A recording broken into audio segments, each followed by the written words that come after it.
All right, Shalom. All praise to Yahweh Shem Shai. But this ain't really going to be a lesson. This is going to be more of an update.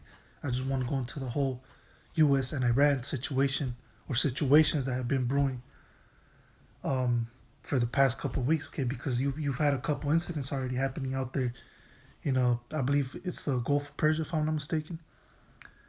There's been a lot of situations between the U.S. Navy and the Iranian Navy. So things are heating up between these two nations, okay? Um, and I'm not gonna bring no scriptures out because I've already made you know dozens of lessons on this situation.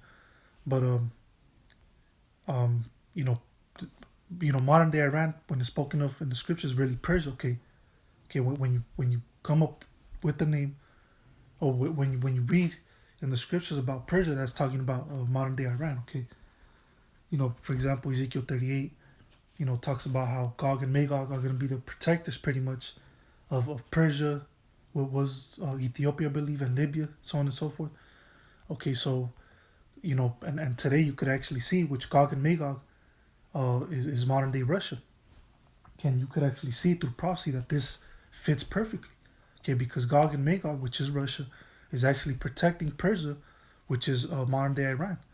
Okay, they're very close allies. Okay, so that's one precept. Also, when it talks about the Carmanians in the book of, what is it, Second Ezra 16 or chapter 15, if I'm not mistaken.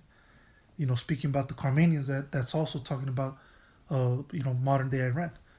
So those are certain precepts concerning Iran, which I'm not going to bring out because, like I said, I've already made dozens of lessons on this situation, right? But you actually see these things brewing up now, man. So if you brothers been keeping up, man, for the past couple of weeks, these two countries, America and Iran, they've been locking horns, man. Okay, more so than others. Okay, but it says a tense U.S. Iranian naval standoff appears to be related to the U.S. enforcement of unilateral oil sanctions targeting Iran.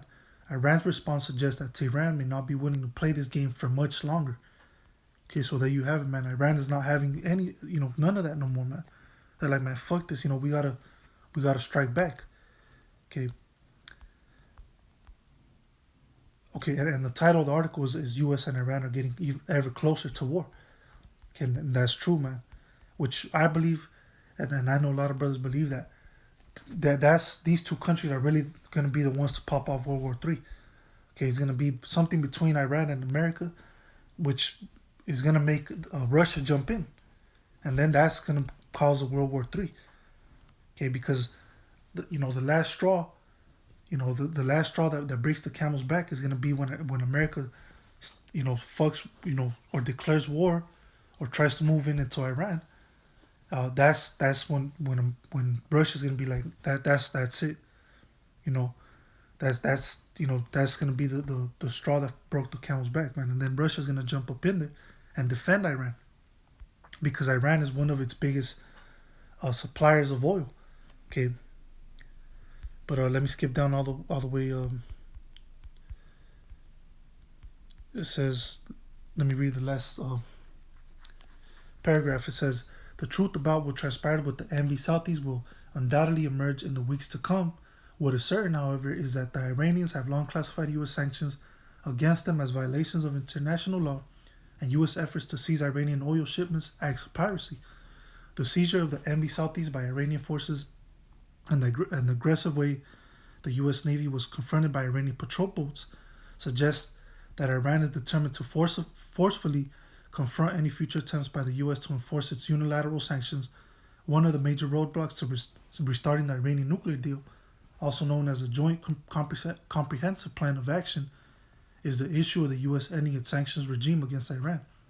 If anything, the delay in restraining or restarting the JCPOA has shown that there is a military risk attached to the political and risk, and that any continued delay in the negotiations could result in war.